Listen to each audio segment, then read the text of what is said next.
Добро утро, почитувани гледачи. Ново издание на емисијата Фактор здравје ви посакувам добре дојде и ве поканувам да не следите и ова утро и да земете учество во емисијата. Се разбира, веќе добро знаете на вам добро познатите телефонски броеви, поставувајќи прашање за проблематиката која што утрово ќе ја обработуваме.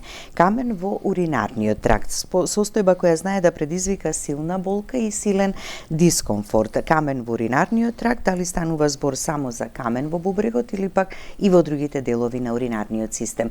Кои се симптомите, како се диагностицира, кој е третманот, зошто не смее да се занемарува, кои се можните компликации? За сето ова утрово разговараме со асистент доктор Димитар Трајковски, специјалист хирург уролог од Универзитетската клиника за урологија.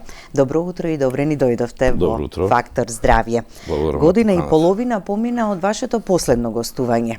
Така некако, да. Не е воопшто мал период, ама некако чувството ни беше дека не поминало толку многу време. Зборувавме за машкото здравје, ќе ве потсетам, беше месец ноември и промовиравме нешто што беше мощно и интересно за самите пациенти, велиме пред се, кои што имаат проблем со простатата. Во дел од разговорот ќе посветиме внимание токму и на тоа.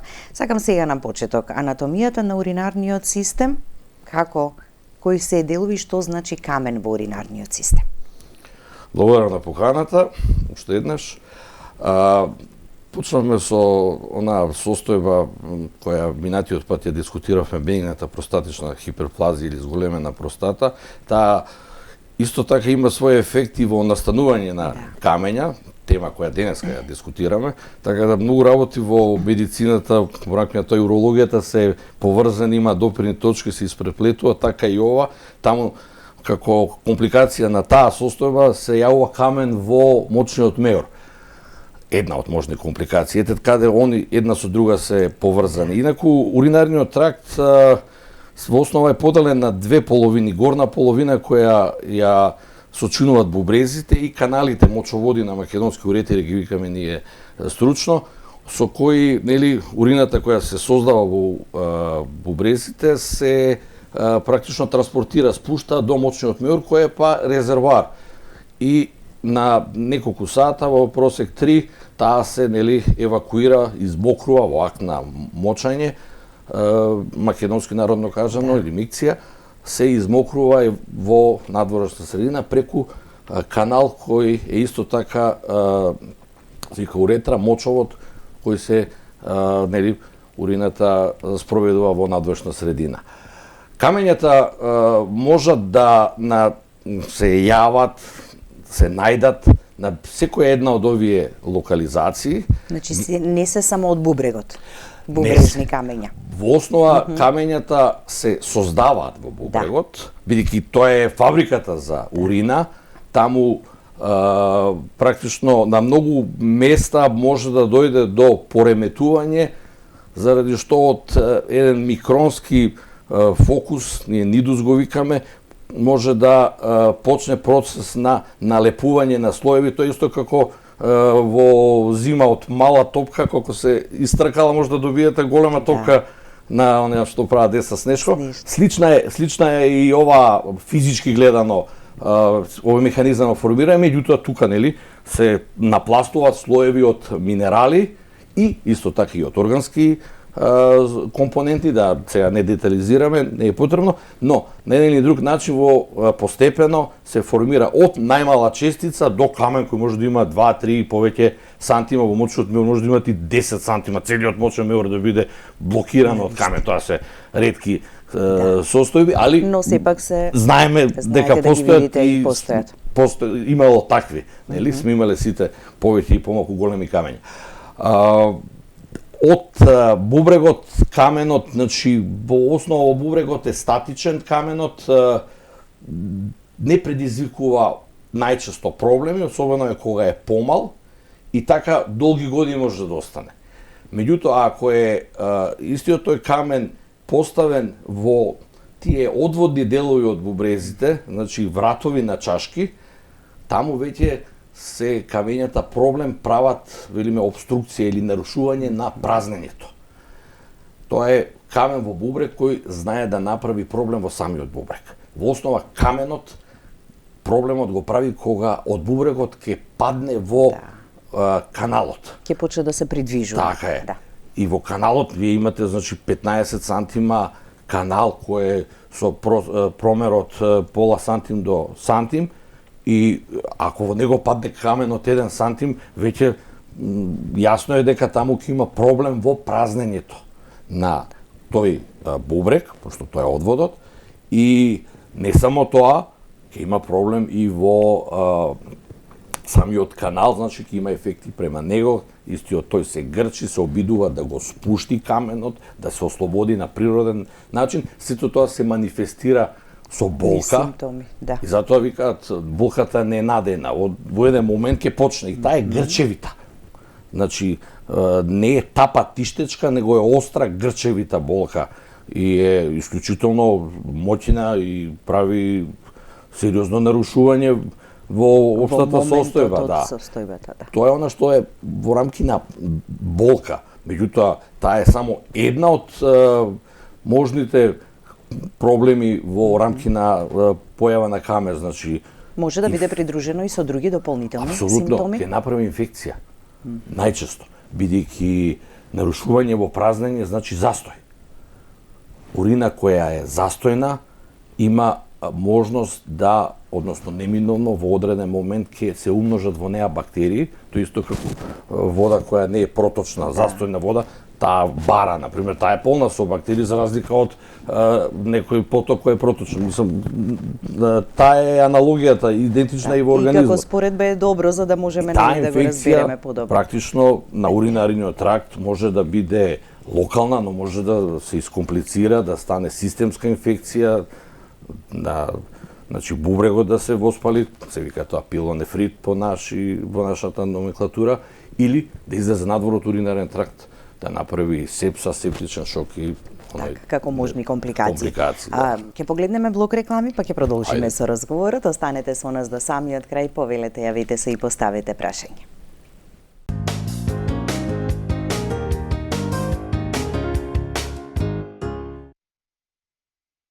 Доктор Димитар Трајковски, специјалист хирург-уролог од Универзитетската клиника за урологија, зборуваме за камења во уринарниот систем. Ги споменавме компликациите, сериозноста на инфекцијата, како таа дополнително може да се манифестира и што може да направи. Па еве, рековме нели дека ако е во самиот систем може на секој од овие органи да направи воспаление, пилонефрит, може бубрегот во една поодмината фаза да целиот се трансформира буквално во кеса со гној. До тој степен. Тоа се вика пионефроза, тоа е иреверзибилна состојба, таму ние сме немоќни. Единствено што може да направиме и мора да направиме, да го извадиме тој бубрек, да отстраниме гној, да отстраниме во организмот фокус кој може да направи многу сериозни проблеми кои се нели и консеквенции по однос на животот.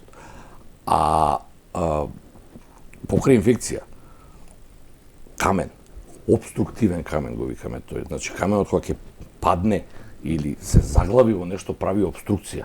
Тоа е веќе камен кој предизвикува проблем. Она што на почеток го кажуваме. Нарушувањето во празнењето прави проширување. Значи ако се заглави негде попатно во еве го на пример на сликата се гледа во првиот излезен дел од бубрегот, таму оневозможува како чеп во шише, оневозможува да протекува урината, Да. бубрегот се шири. Тоа состојба ја викаме хидронефроза, тоа проширување се одразува на микрониво на самите тие нефрони, активни сегменти во кои се произведува урината. И практично малку по малку тој бубрек се троши. Еден по еден тие се уништуваат и се истанчува активниот дел на бубрекот, го викаме паренхим, и низ одредено време бубрегот ја губи својата функција. Финално бубрегот влегува во хронично бубрежно затајување, на македонски хронична бубрежна инсуфициенција. Ако и двата бубрега паралелно се во таква состојба, од X причина обично каменот е во едниот бубрек, ама има пациенти кои другиот бубрек или е изваден претходно од одредена состојба или е примерно со некоја малформација и е згаснат, тогаш се сведува од 2 ни 1 не функционира, таквите пациенти завршуваат на диализа. Значи, губење на бубрек, губење на бубрежна функција. Така. Тоа се сериозни компликации од камчот на сантим, да речеме. Да, вака кога слушаме, нели, страшно и навистина сериозно звучи, меѓутоа мораме да знаеме за да посериозно ја сватиме состојбата Апсолутно. со присуство на камен во бубрегот или во уринарниот систем, дека многу сериозни компликации може да настанат ако го занемаруваме. Болката е силна и интензивна, меѓутоа ако во моментот се смири болката, пациентот продолжува и понатаму.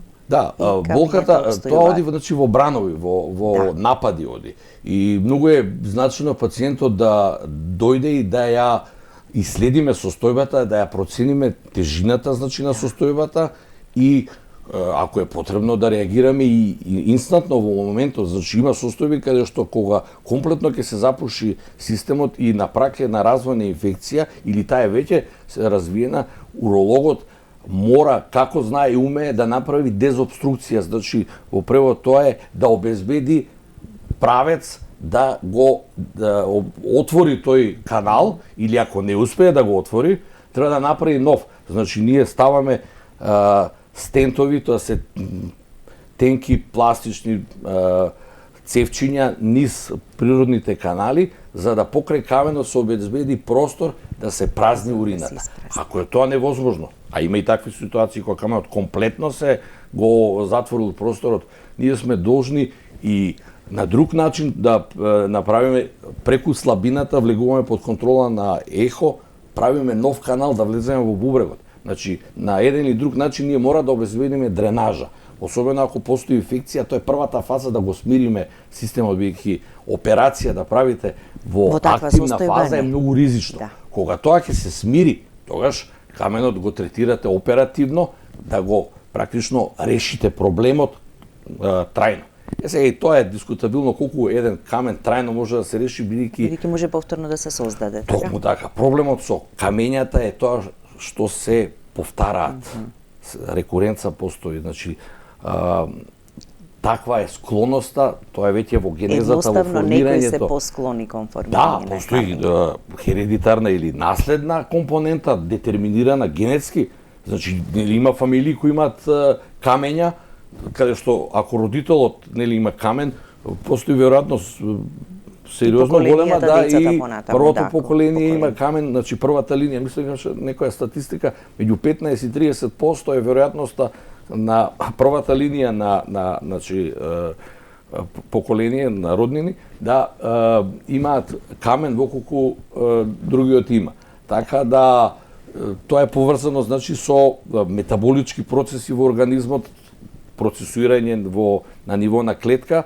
И затоа ќе некој ги има, ќе некој ги нема камењата или се помалку или повеќе присутни. И уште една работа. Да, имаме двајца гледачи. Да. Ќе продолжиме каде што застанавме, само да ги слушнеме нивните прашања. Добро утро, повелете. Ало? Ве слушаме. Добар ден. Добар ден. Поздрав и до водителката и до докторот. Ви благодариме. Сакам да прашам едно прашање. До сега не сум имала некакви проблеми со бубрезите, меѓутоа минатиот месец мокрачета ми пена ми ствара при излегувањето по надвор. Што значи тоа? Дали е нешто погрешно? Минатиот месец ми беше креатининот 119, на крајот на февруар 105, значи во границите. Ама се уште пената ми се ствара. Добро, еве совет и препорака што следно и што во моментов веќе треба да се направи. Женска популација во оваа возраст исто така постои еден хроницитет во тие состојби во долните уринарни патишта, значи бешиката, постои значи континуирано присуство на бактерии, бактериурија која не секогаш се манифестира со инфекција. Едноставно во таквиот мочен мјор континуирано се одвиваат процеси во кои се нарушува слузницата, има бактерии и прави хроничен цистит кој сега го третираме ние, има уринокултура треба да се направи, значи да се провери дали има и која е бактерија, во кој квантум, во која количина, се даваат антибиотици, меѓутоа и тука е повторувањето исто така проблем. Да. Значи, вие можете сето тоа да го исчистите со одредено време и со одреден интервал временски, повторно да се појави истото. Да се повтара. А тоа пенење зборува дека има гасови, тоа пнеуматурија се вика, гасови зборам од продукција, можно од бактериите. Во принцип не е тоа опасно, но е состојба која може да даде инфекција поизразена. Од тие причини инфекцијата може да прави понатаму проблеми. Така. Да, секогаш од мала локална инфекција може да имате системска инфекција и значи тоа оди во еден развој. Во секој случај, внесување на течности, тоа ќе го искористам како совет и во случајот кај гледачката, значи да се испира уринарниот тракт. И овдека во поглед на камења да се разреди урината, да нема концентрација на честици висока. Затоа луѓе кои живеат во топли земји се склони на камења бидејќи се склони на дехидрација. Колку и да внесувате течности, вие ги губите со пот, организмот ги штеди, бубрегот го штеди квантумот на течности, за што му треба на организмот, и урината е концентрирана, затоа е темна, затоа е жолта.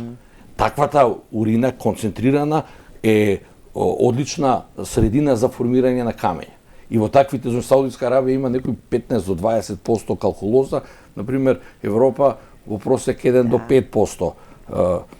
Овие фактори, тоа е мултифакторијално, во секој случај не можете само преку една линија на разгледување да одите. Повеќе работи се, значи, внесувањето на храна која е протеинска изразена, таму исто па има продукција на субстанции кои па влегуваат во состав на калкулот. Социоекономскиот профил на луѓето, исто така начинот на живот, рековме климатската зона, диетата на храна или внесување помало и поголемо на течности, тоа се многу фамилиарната оптеретеност. Заболувања, други здравствени состојби има тука некакво влијание. Тоа беше она што сакав да го кажам пред да ја вклучите гледачката, значи покрај овие промени во метаболизмот и промени во самата структура на уринарниот тракт, значи ги викаме малформации или аномалии, а не се малку во уринарниот тракт, тие значи даваат на одредени места да постојат стеснувања, не мора да се комплетни, умерени,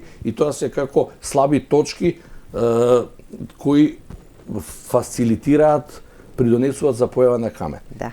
И дури нормално има на нивото на уретерот на мочоводот 3 природни стеснати зони, кои се така, како и што се, и на тие места обично се заглавуваат камчињата и таму настануваат белите. Еве ја првата, што ја гледате тука, кај што е камчето, тоа е првиот премин. Веќе каде што се придвижува. Да, и тоа е секогаш првата врата на која настанува. После има уште една врата на, да речеме, средишниот дел и последната врата е на влез во бешика. Тие се 3 точки кај што каменот, особено последната на влез во бешика, природно најтешко поминува. И тогаш е болката. Он се мачи, каналот го притиска одгоре за да го изврли и генерира болка од која пациентот се вика. Страшна болка, да. Оние кои што имале напад на камен во бубрек знаат само тие каква. Ја не сум имал, ама сум прилика да гледам, да помагам, тоа е навистина болка. Се цени како поголема и од породилна болка. И од породилната, така. Да го слушнеме и следниот гледач. Добро утро и за вас, повелете. Ало, добро утро. Добро утро. Поздрав до вас и до лекарот. Да, ви благодариме. Видете, јас на ехо неколку пати сум гледана и ми рекоа дека на десниот бубрек имам песок. А после пред еден месец ми рекоа дека и на левиот.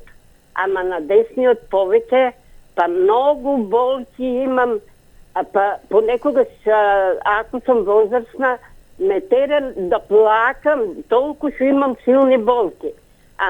Пијам чај, цикорија ми рекоа, и повеќе течности. Така, вода, многу повеќе вода, така треба да пиете. Да, повеќе вода, и ми рекоа некој дека треба чај од цикорија. Па пием и тоа, еве 3 месеца веќе ништо нема подобрување. Така, добро. За болки, ви благодариме за јавувањето, убаво ве разбравме и ве слушнавме. Да ми каже какви лекови да пием за болки. Не се издржува. Не се издржува, плаќам дури. Ви благодарам за јавувањето, да го слушнеме и следниот гледач. Прашањето па на Двајцата ќе одговориме, доктор Димитар. Добро утро и за вас, повелете. Добро утро, на случаен преглед ми најдоа камен 6 мм. Сега има склучено дека можело да се имало лекарства со некои апови да се искрши, така да употребам термин. Знам дека има медицински со кршење камења, меѓутоа можело и со апчина, така да речам, да го решим проблемот со каменов. Дали е тоа точно и кои се тие лекови? Да. Ви благодариме и вам за јавувањето. Песок во бубрегот, така и двете убави ќе се надоврземе.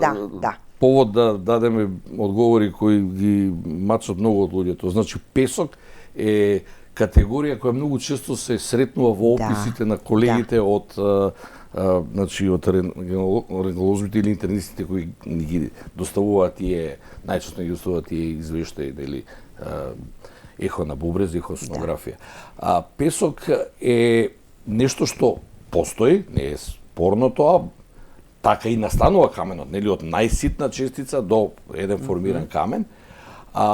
Песокот како таков може да прави сериозни болки од причина што тоа се мали ситни кристалчиња кои кога се спуштаат по каналот на слузницата гребат.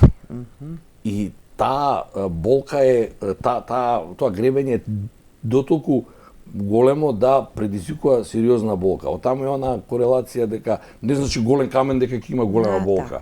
Може да има емисија на песок на кристали кои може да направат страшна болка, поголема него камче од 5-6 мм. Па дури и на малите камчиња формата. Така е. Зависно каква е, така може да направи поголем проблем некој. Се разбира, камен кој е мазен многу полесно поминува во споредба со камен кој има дури камчиња што имаат шилци буквално, така ги природата создава. Тоа е нели во корелација во самиот состав на камењата. По однос на прашањето на вториот гледач, напомена 6 мм. Видите, повеќето од камењата кои се создаваат и веќе тргаат од бубрегот надоле, значи се мали камчиња. Тоа се камчиња до кај 5-6 мм, најмногу 1 сантим. Меѓутоа, праксата, статистиката покажува дека камења до кај 5 мм во најголем број случаи сами ќе поминат. Ќе поминат со болки или без болки, тоа е индивидуално. Ама организмот ќе најде начин да ги изфрли.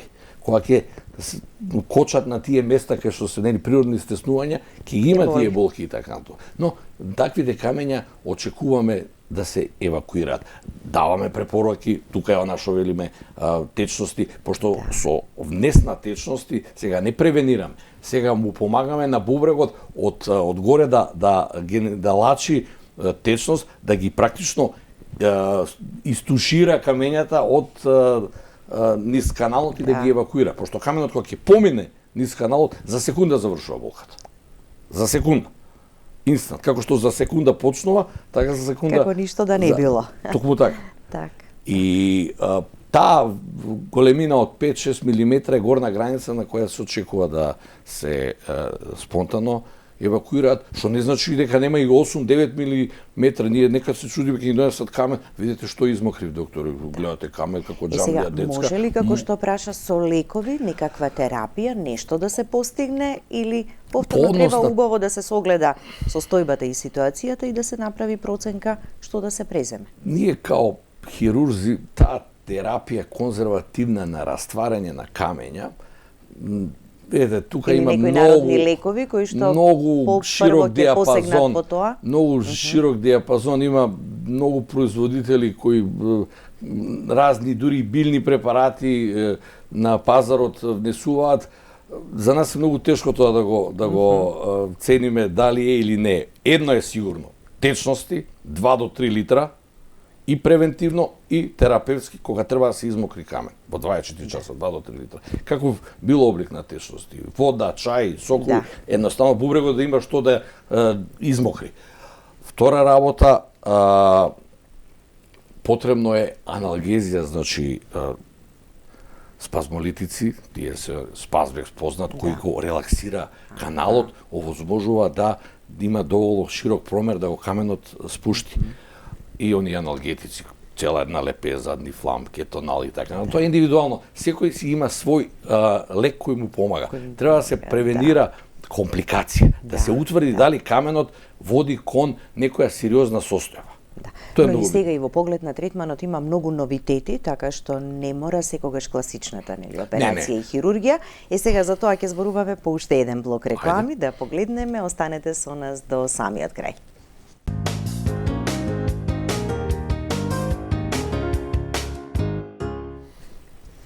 Продолжуваме со разговорот во студиото, дијагнозата и третманот, доктор Димитар. Што во дијагностичките процедури и кои се модалитетите на третман на камен во бубрек? Ајде кратко, значи, дијагнозата е, самиот податок од пациентот, многу често пациентот е на лице место веќе со состојба која ви е јасна, значи физикален преглед, го викаме тоа. Сега потребно е да го потврдиме, ако е камен во прашање, да видиме нешто друго што симулира камен, да исклучиме и тука се оние рентгенски испитувања, најобична рентгенска снимка, има софистицирани рентгенски испитувања, компјутер, каде што тачно знаеме колкав камен каде лежи, колку прави компликации.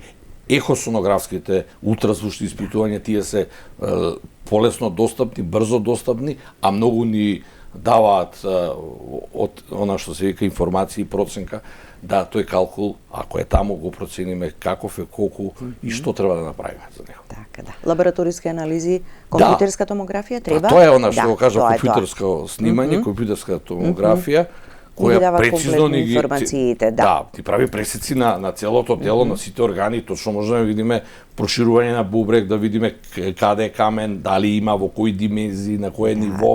Значи, што е многу важно за понатамошниот третман да се знае. Имаме карта со тоа да знаеме и кога има каменот, кај треба да го бараме и со кој метод треба да го третираме. Кои се методите на третман? Пошто големината на каменот ни е многу битна, да не речам пресудна по однос на одлука што ќе правиме, како ќе го решаваме, во колку веќе каменот конзервативно не може да се решава, значи со сите овие методи, дури има и таблети кои ги користат пациентите за простата, кои во исто време имаат бенефит да го релаксираат мускулот на каналот за мокрење и се користат и кај жени, затоа се чудат некогаш како ја да користам лекови за простата. Да, ама има и пропратен ефект каде што имате вие бенефит. И да не заборавам, топло.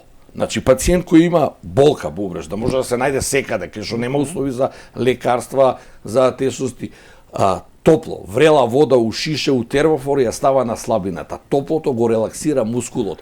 Прв терапевтски ефект и сериозен терапевтски ефект. Значи, луѓето треба тоа да го знаат на едноставен начин и како да си помогнеме во првите моменти. Во првите моменти кога има болка, колку образна болка.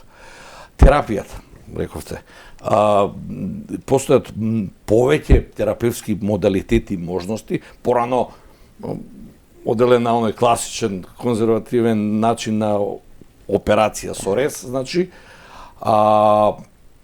која не е исклучена, се уште постои, меѓутоа за случаи кои се условно кажано комплицирани, да не можеме да постигнеме бенефит со овие, или ако во тек на интервенцијата дојдеме до ситуација каде што е невозможно со другиве методи да го решаваме проблемот, секогаш ќе користиме старата добра метода која е последна во линијата на опции.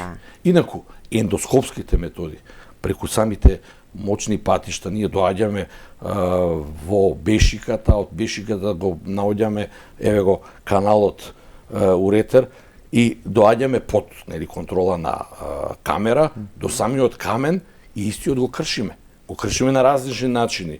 Постојат пнеуматски кршачи, како ги видите мајсторите го кршат бетон на улица и ова е тој механизам, меѓутоа софистициран, пошто каменот е исто како бетон. Тоа е она што треба да примените. Лазерот е нешто што и текако има овдека големо место, значи на многу прецизен начин го постигнуваме тоа и нема камен кој може да одолее на лазер. Значи секој еден камен може да се скрши со лазер. Под услов да е достапен, видлив и лазерот е тој кој ќе го искрши. Така да, ние на нашата клиника имаме лепеза на ласери за кршење камене. Тука сме добро подковани, имаме доста опрема.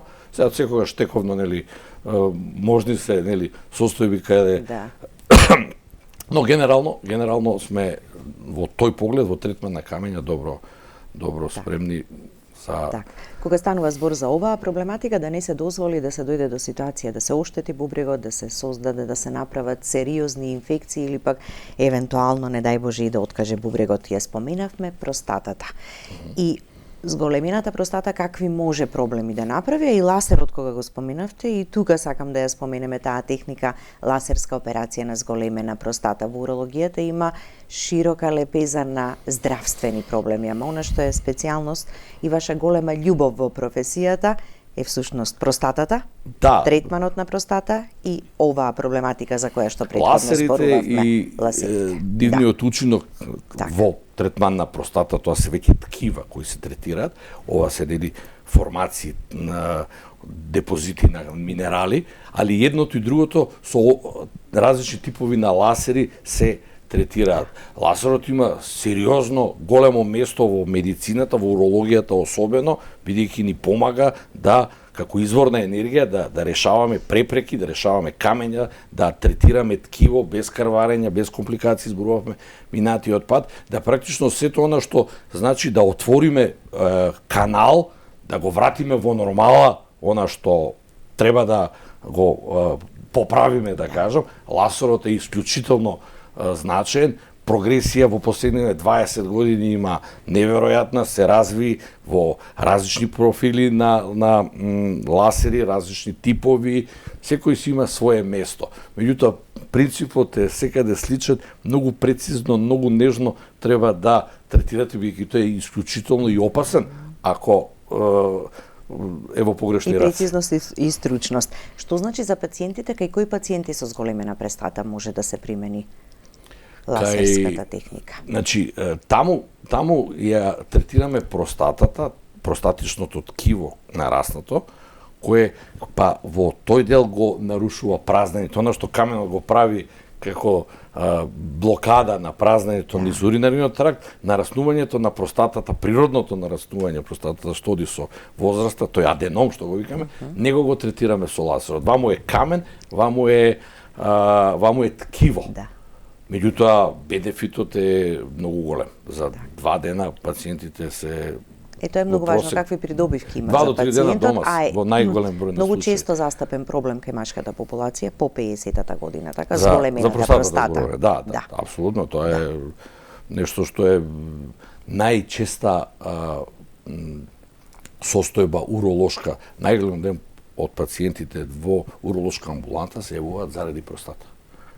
Така да имаме огромен опсег на пациенти, но во огромен дел па тие се конзервативно успешно решаваат. Медикаментозната таблетарна терапија е исклучително ефективна во последните 20-30 години. Само мал дел од пациентите завршуваат на третман хируршки, но не заборавајте, тие кои ќе завршат на хируршки третман, тоа се веќе поголеми простати, посложени за работа, бидејќи таму моќната медикаментозна терапија се покажала како недоволна. Значи, она што ќе го помине тој филтер, тоа е веќе малце посложено за третман, но го решаваме, тоа не е работа. Така да, голем број на самиот крај сме, ама сакам уште во 1-2 реченици, досега се направени голем број на вакви ласерски операции. Зборуваме за простатата. За ласерот и за простатата, да. Преку 100 и повеќе за простатата.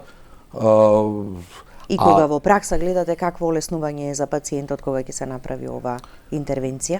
Како не, имате во интервал од час до 2 разлика меѓу пациент кој бете имал катетер конкретно за простатата, во 50% случаи пациентите веќе се со катетер или имале па е изваден и така натаму, меѓутоа во завршна крајна фаза на оние негативни ефекти на простатата и по 2 дена 3 тој пациент кога ќе го пуштите дома, готово нема више тоа. Значи, сосема друга состојба, големи бенефити, да. Медицината, хирургијата, урологијата се многу напреднати во тој поглед, така да... Така. Има решение за све, за се, посебно во денешно време, само на време. Да. Да се открие, да се диагностицира и на време да се интервенира. Ви благодарам за гостувањето. Благодарам. Благодарности до вас, почитувани гледачи, за вниманието со кое не следевте. Останете и понатаму со програмата на ТВ24. Имајте убав и пријатен ден.